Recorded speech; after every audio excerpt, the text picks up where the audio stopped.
समय पहले की बात है, सर्दियों का मौसम था। पामीरा के पाथरोस का विशाल व्यापारिक कारवां आराम कर रहा था। पाथरोस दुनिया का महान सेल्समैन था। हाफिद पाथरोस के मवेशियों की देखभाल करता था। हाफिद को अपना काम पसंद नहीं था और वह व्यापारी बनना चाहता था।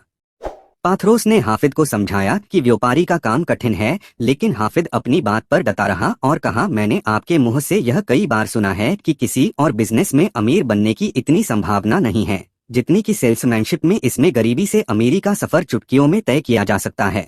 और मेरी नज़र में गरीबी का मतलब है योग्यता या महत्वाकांक्षा की कमी, और मैं जानता हूँ कि मुझ में न तो योग्यता की कमी है, न ही महत्वाकांक्षा की। यह सुनकर पाथरोस ने कहा, तुम्हें अब भी यह सिद्ध करना है कि तुम में शब्दों के अलावा भी कुछ दम है, क्योंकि शब्द सिर्फ हवा होते हैं। पाथरोस ने हाफिद को एक बेहतरीन वस्त्र दिया जिसे बेथलेहम नाम की जगह पर बेचने के लिए कहा। वहां बहुत गरीब लोग रहते थे और पाथरोस ने कहा, मुझे इस वस्त्र का एक चांदी का सिक्का चाहिए। यह तुम पर है कि तुम इसे कितने में बेचते हो। बेथलेहम में 4 दिन बीत गए। जिस वस्त्र को लेकर वह करवा से खुशी खुशी चला था, वह अब भी उसके खच्चर पर लदा था। शंकाएं उसके मन को विचलित करने लगीं और उसके मन में ये सवाल उठने लगे, लोग मेरी पूरी बात क्यों नहीं सुनते? मैं किस तरह लोगों का ध्यान आकर्षित करूं? मेरे 5 शब्द कहने से पहले ही लोग दरवाजा बंद क्यों कर देते हैं? लोग बाग मेरी बातों में दिलचस्पी क्यों नहीं लेते और थोड़ी देर में ही क्यों चल देते हैं? क्या इस शहर में हर आदमी गरीब है?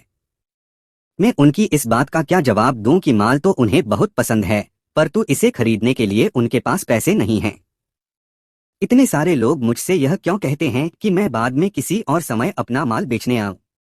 मुझसे एक वस्त्र नहीं बिक पा रहा है, दूसरे लोग इतना सारा सामान किस तरह बेच लेते हैं? जब भी मैं किसी बंद दरवाजे के पास जाता हूं तो मुझे इतना डर क्यों लगता है? मैं अपने मन से इस डर को कैसे निकालूं? कहीं ऐसा तो नहीं कि दूसरे सेल्समैनों की तुलना में मेरे सामान की कीमत ज्यादा हो?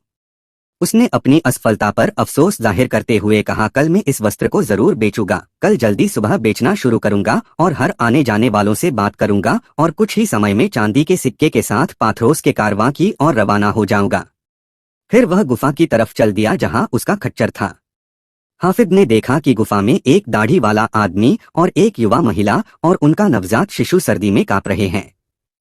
यह देखकर हाफिद के भीतर अजीब सा एहसास हुआ। फिर हाफिद ने अपने कीमती लाल वस्त्र को खोला और सोए हुए बच्चे के चारों तरफ आहिस्ता से लपेट दिया। उसके ऊपर आसमान में एक चमकदार सितारा चमक रहा था। हाफिद ने अब तक जितने सितारे देखे थे, इस सितारे की चमक उन सभी सितारों से ज्यादा थी। वह पाथरोस के कारवां की ओर चल दिया। हाफिद का खच्चर बहुत धीमी चाल से चल रहा था। हाफिद का सिर नीचे था, इसलिए उसने यह नहीं देखा कि वह चमकता हुआ सितारा उसे रास्ता दिखा रहा था। हाफिद पाथरोस के कारवां पहुंचा ही था, तभी पाथरोस आया और आश्चर्य के भाव से पूछा, क्या तुम सीधे बेथलेहम से आ रहे हो? हाँ मालिक, हाफिद ने कहा। क्या तुम्हें इस बात से डर नहीं लगा कि एक सितारा तुम्हारा पीछा कर रहा था? मैंने देखा ही नहीं मालिक, हाफिद ने कहा। देखा ही नहीं? 2 घंटे पहले मैंने इस सितारे को बेथलेहम के ऊपर उगते हुए देखा था, तब से मैं इस जगह से हिला भी नहीं। मैंने इतना रंगीन और चमकदार सितारा अपनी जिंदगी में पहले कभी नहीं देखा। फिर मेरे देखते ही देखते यह आसमान में चलने लगा और हमारे कारवां की तरफ आने लगा। अब यह बिल्कुल तुम्हारे सिर के ऊपर है और भगवान की कसम, अब यह बिल्कुल भी नहीं बढ़ रहा है। पाथरोस ने जब देखा कि खच्चर पर वस्त्र नहीं है तो उसने हाफिद से पूछा, मुझे बताओ कि तुमने कैसे वस्त्र बेचा? हाफिद ने बेथलेहम में जो हुआ वो बता दिया। पाथरोस ने कहा, मेरे बच्चे, इस यात्रा से तुम्हें ज्यादा लाभ नहीं हुआ, परंतु मुझे इससे बहुत लाभ हुआ है। तुम्हारे पीछे आने वाले सितारे ने मुझे ऐसे अंधेपन से मुक्ति दिला दी है जिसके बारे में मैं तुम्हें अभी कुछ नहीं बता सकता। जब हम पामीरा पहुंच जाएंगे तो मैं तुम्हें विस्तार से पूरी बात बताऊंगा। कारवां के पामीरा लौटने के कुछ दिन बाद हाफिद जब अस्तबल में अपनी घास की खटिया पर सो रहा था तो उसे पाथरोस का बुलावा आया। पाथरोस बीमार था और कमजोर हो गया था। पाथरोस ने हाफिद से कहा, मेरे बच्चे, तुम्हें अपनी महत्वाकांक्षाओं के बारे में फिर से सोचने के लिए कुछ दिनों का वक्त मिला था। तुमने क्या सोचा? क्या तुम अब भी महान सेल्समैन बनना चाहते हो? हाफिद ने कहा, हाँ मालिक। पाथरोस ने हाफिद से इस बिस्तर के नीचे रखे छोटे संदूक को बाहर निकालो को कहा और बताया कि कई साल पहले मैं मवेशी पालक से भी गया गुजरा था। तब मैंने पूर्वी देश के एक यात्री को 2 लुटेरों से बचाया था। वह मुझे इनाम देना चाहता था। मेरे मना करने पर भी वह नहीं माना। चूंकि मेरे पास न कोई परिवार था न ही धन दौलत, इसलिए उसने मुझसे आग्रह किया कि मैं उसके साथ उसके घर चलूं, जहां उसने मुझे अपने परिवार में शामिल कर लिया। एक दिन जब मैं अपने नए जीवन का आदी हो गया तो उसने मुझे यह संदूक दिखाया। इसके भीतर चमड़े के 10 ताड़पत्र थे, जिसमें से हर एक पर नंबर डला हुआ था। पहले ताड़पत्र में ज्ञान का रहस्य छुपा हुआ था। बाकी ताड़पत्रों में वे रहस्य और सिद्धांत थे जो सेल्समैनशिप में सफलता हासिल करने के लिए आवश्यक है। अगले साल मुझे हर रोज इन ताड़पत्रों के अनमोल शब्दों को रटाया गया और मैंने हर ताड़पत्र पर लिखे शब्द पूरी तरह रट लिए। उसमें लिखे शब्द मेरे जीवन का हिस्सा बन गए, मेरे सोचने का तरीका बन गए, मेरी आदत बन गए। परंतु चमड़े के यह ताड़पत्र मैं न तो किसी को दे सकता था, न ही इनके सिद्धांत किसी को बता सकता था, जब तक कि मुझे एक विशेष संकेत न दिख जाए जो मुझे बता दे कि यह ताड़पत्र मुझे किसके हवाले करना है। आखिरकार मुझे वह आदमी मिल ही गया जिसे मैं यह संदूक दे सकूं। अजीब बात है कि जैसे ही मुझे यह पता चला कि मुझे योग्य उत्तराधिकारी मिल गया, मेरे जीवन की ऊर्जा धीरे धीरे कम होने लगी। अब मैं मौत के कगार पर हूं, परंतु मेरी लंबी खोज खत्म हो चुकी है और अब मैं इस संसार से विदा ले सकता हूं।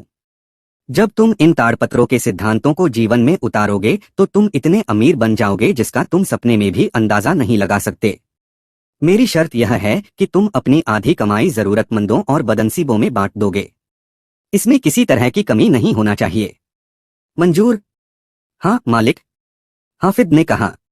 और अब सबसे महत्वपूर्ण शर्त, इन ताड़पत्रों या इनमें लिखे हुए सिद्धांतों को तुम न तो किसी को बताओगे न ही इनका जिक्र करोगे। एक दिन कोई आदमी आएगा जो तुम्हें कोई संकेत देगा, जैसे तुम्हारे सितारे और परोपकार के कार्य से मुझे मिला था। जब यह होगा तो तुम इस संकेत को पहचान लोगे, चाहे सामने वाले आदमी को यह पता ही नहीं हो कि उसे इसके लिए चुना गया है। जब तुम्हारा दिल तुम्हें बता दे कि तुम सही हो तो तुम उसे यह संदूक दे दोगे, और जब तुम यह काम कर दोगे तो उस आदमी पर कोई शर्त लागू नहीं होगी जिस तरह तुम पर या मुझ पर लागू हुई थी। बरसों पहले जो लिफाफा मुझे दिया गया था उसमें यह लिखा था कि इन ताड़पत्रों को हासिल करने वाला तीसरा आदमी इस संदेश को पूरी दुनिया में जिसे चाहे उसे सुना सकता है। क्या तुम इस तीसरी शर्त को मानते हो? मानता हूं, हाफिज ने कहा। ताड़पत्रों का संदूक लेकर हाफिज अपने खच्चर के साथ दमिश्क शहर पहुंचा। सफर की थकान के मारे उसे पता ही नहीं चला कि वह कब सो गया। सुबह हाफिज ने संदूक खोला और ताड़पत्र की तरफ देखा। इस पर शीर्षक लिखा था, पहला ताड़पत्र, और उसने पढ़ना शुरू किया। पहला ताड़पत्र। आज मैं एक नई जिंदगी शुरू करूंगा। आज मैं अपनी पुरानी चमड़ी को उतार फेंकूंगा जिस पर असफलता की चोट के निशान हैं और नाकामयाबी के घाव हैं। आज मेरा नया जन्म होगा और मेरा जन्म एक अंगूर के बाग में होगा जहां सबके लिए फल होंगे। मैंने जो कैरियर चुना है उसमें सफलता के बहुत अवसर हैं, परंतु इसमें दुख और निराशा भी कम नहीं है। इस राह में इतने लोग असफल हुए हैं कि अगर उन्हें एक के ऊपर एक रखा जाए तो इतना ऊंचा ढेर लग जाएगा कि दुनिया के पिरामिड भी छोटे दिखने लगेंगे। असफल और सफल लोगों में केवल आदतों का फर्क होता है। अच्छी आदतें हर तरह की सफलता की कुंजी हैं। बुरी आदतें असफलता का दरवाजा खोल देती हैं। इसलिए मैं जिस पहले नियम का पालन करूंगा वह नियम बाकी सारे नियमों के ऊपर आता है। मैं अच्छी आदतें डालूंगा और उनका गुलाम बन जाऊंगा। आज मेरी पुरानी चमड़ी धूल की तरह हो गई है। मैं मनुष्यों में सबसे ऊंचा हो जाऊंगा और वे मुझे पहचान नहीं पाएंगे, क्योंकि आज मैं एक नया इंसान बन गया हूं और मेरा नया जीवन शुरू हुआ है। दूसरा ताड़पत्र। मैं अपने दिल में प्रेम भरकर इस दिन की शुरुआत करूंगा। हर काम में सफलता का यह सबसे महान रहस्य है। आपके कवच में छेद हो सकता है और आप मर सकते हैं, परंतु प्रेम की अदृश्य शक्ति लोगों के दिल के दरवाजे खोल सकती है, और मैं जब तक इस कला को नहीं सीख लेता तब तक मैं बाजार में चिल्ला रहे साधारण फेरी वाले से ज्यादा कुछ नहीं बन सकता। मैं प्रेम को अपना सबसे बड़ा हथियार बनाऊंगा और इसके बाद कोई भी मेरा मुकाबला नहीं कर पाएगा। मैंने अपने खून से सारी नफरत को निकाल फेंका है, क्योंकि मेरे पास नफरत करने के लिए समय नहीं है, केवल प्रेम करने के लिए समय है। मैं इसी क्षण अपना पहला कदम उठाऊंगा जो सफल इंसान बनने के लिए बेहद जरूरी है। प्रेम के सहारे मैं अपनी बिक्री को 100 गुना बढ़ा लूंगा और महान सेल्समैन बन जाऊंगा। अगर मुझमें कोई और गुण न भी हो तो भी मैं केवल प्रेम के सहारे ही सफल हो सकता हूं। इसके बिना मैं अवश्य असफल हो जाऊंगा, चाहे मेरे पास दुनिया का बाकी सारा ज्ञान और काबिलियत हो। तीसरा ताड़पत्र। मैं तब तक जुटा रहूंगा जब तक कि मैं सफल न हो जाऊं। मैं इस संसार में हारने के लिए नहीं आया हूं, न ही मेरी शिराओं में असफलता प्रवाहित हो रही है। मैं कोई भेड़ नहीं हूं जिसे गडरिया हाके। मैं एक शेर हूं और मैं भेड़ों के झुंड की तरह बात करने, चलने और सोने से इनकार करता हूं। मुझे यह नहीं पता कि अपने लक्ष्य तक पहुंचने के लिए मुझे कितना फासला तय करना है। हो सकता है कि मुझे हजारवें कदम पर भी असफलता का सामना करना पड़े, पर हो सकता है कि सफलता सड़क के अगले मोड़ पर छपी हुई हो।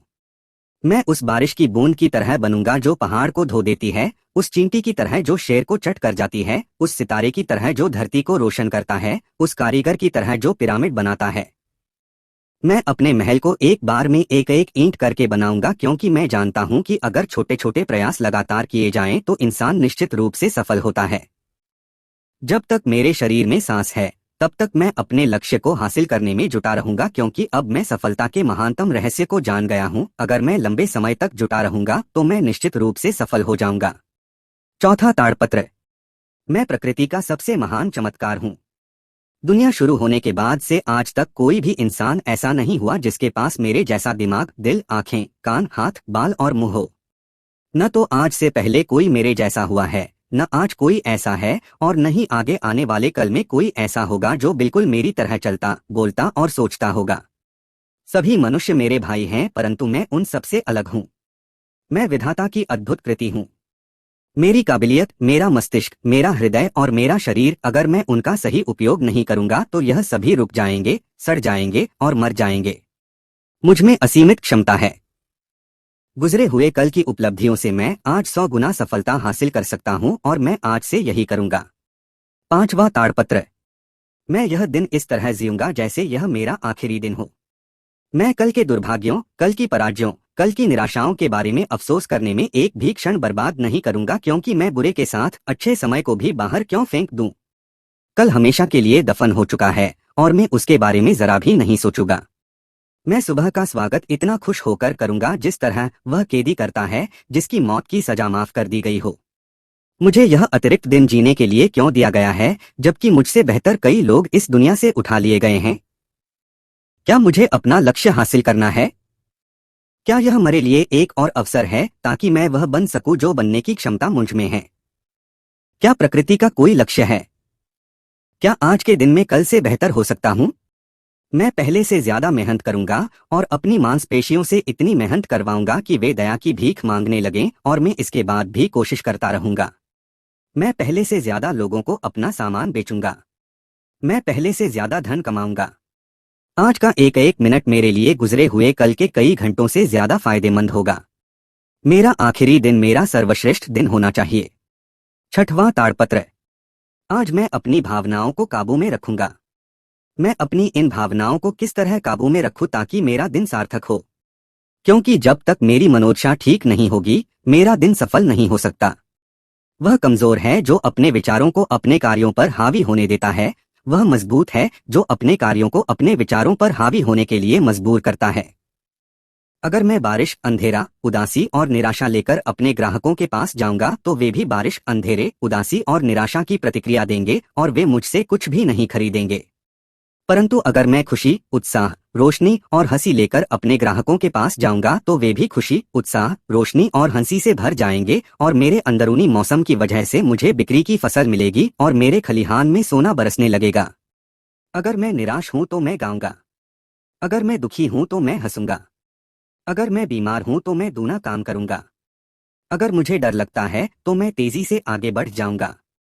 अगर मैं खुद को हीन समझता हूं तो मैं नए वस्त्र पहनूंगा। अगर मैं अनिश्चय की स्थिति में हूं तो मैं अपनी आवाज बढ़ा दूंगा। अगर मैं गरीबी अनुभव करता हूं तो मैं आगे आने वाली दौलत के बारे में सोचना। अगर मैं खुद को अयोग्य समझता हूं तो मैं अपनी पिछली सफलता को याद करूंगा। अगर मैं खुद को महत्वहीन समझता हूं तो मैं अपने लक्ष्यों को याद करूंगा। आज मैं अपनी भावनाओं को काबू में रखूंगा। सातवां ताड़पत्र। मैं दुनिया पर हंसूंगा। मनुष्य के अलावा कोई प्राणी हंस नहीं सकता।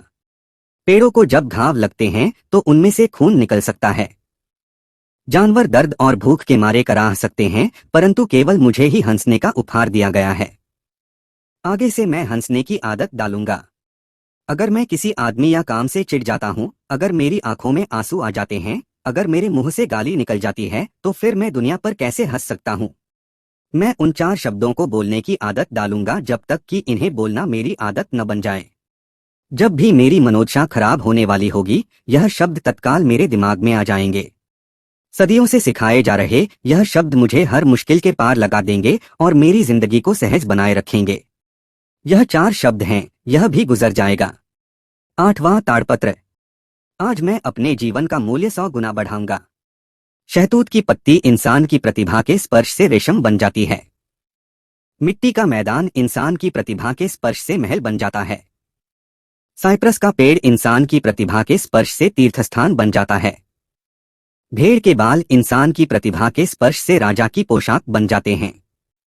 अगर यह पत्तियों, मिट्टी, लकड़ी और बालों के लिए संभव है कि वे इंसान के स्पर्श से अपने मूल्य को 100 गुना या 1000 गुना बढ़ा ले, तो क्या मैं अपने साथ ऐसा नहीं कर सकता? और मैं ऐसा किस तरह करूंगा? सबसे पहले तो मैं दिन, सप्ताह, महीने, साल और जीवन भर के अपने लक्ष्य निर्धारित करूंगा। जिस तरह गेहूं के बीज के पनपने और बढ़ने के लिए बारिश का होना जरूरी है, उसी तरह मेरे जीवन के सफल होने के लिए लक्ष्यों का होना जरूरी है। अपने लक्ष्य निर्धारित करते समय मैं अतीत के अपने सर्वश्रेष्ठ प्रदर्शन को याद करूंगा और इसे 100 गुना कर दूंगा। 9वां ताड़पत्र। मैं आज ही अभी काम शुरू करूंगा। मेरे सपने बेकार हैं, मेरी योजना कचरा है, मेरे लक्ष्य असंभव हैं। इन सब का कोई मूल्य नहीं है जब तक कि मैं काम न करूं। मैं आज ही अभी काम शुरू करूंगा। मैं आज के कामों से नहीं बचूंगा, उन्हें कल पर नहीं टलूंगा, क्योंकि मैं जानता हूं कि कल कभी नहीं आता। मैं अभी काम करूंगा। हो सकता है कि मेरे कामों से मुझे सुख या सफलता न मिले, परंतु काम करना और असफल हो जाना काम न करने से हमेशा बेहतर है। वास्तव में हो सकता है कि मुझे सुख का फल न मिले, परंतु बिना काम के तो हर फल डाल पर ही मर जाएगा, सिर्फ इसलिए क्योंकि मैंने हाथ बढ़ाकर उसे हासिल करने की कोशिश ही नहीं की। सफलता इंतजार नहीं करेगी। अगर मैं देर लगाऊंगा, वह किसी और के साथ शादी कर लेगी और मुझसे हमेशा के लिए दूर हो जाएगी। यही सही समय है, यही सही जगह है, मैं ही सही आदमी हूँ। 10वां ताड़पत्र। मैं कभी भी संसार की भौतिक वस्तुओं के लिए प्रार्थना नहीं करूंगा। मैं भगवान से कुछ मांग रहा हूँ, किसी नौकर से भोजन लाने के लिए नहीं कह रहा हूँ। मैं कभी भी धन, प्रेम, अच्छा स्वास्थ्य, छोटी मोटी जीत, यश, सफलता या सुख नहीं मानूंगा। मैं केवल मार्गदर्शन के लिए प्रार्थना करूंगा, केवल यह मांगूंगा कि मुझे इन सब चीजों को हासिल करने का रास्ता दिखाया जाए, और मैं जानता हूं कि मुझे अपनी हर प्रार्थना का जवाब हमेशा मिलेगा। थैंक यू गाइस, उम्मीद है आपको ये वीडियो पसंद आई होगी। आपने अब तक हमारे चैनल को सब्सक्राइब नहीं किया है तो इमीडिएटली चैनल को सब्सक्राइब करें और वीडियो को इमीडिएटली लाइक और कमेंट भी कर दें। जल्दी मिलेंगे और भी बेहतर वीडियो के साथ। Thank you so much.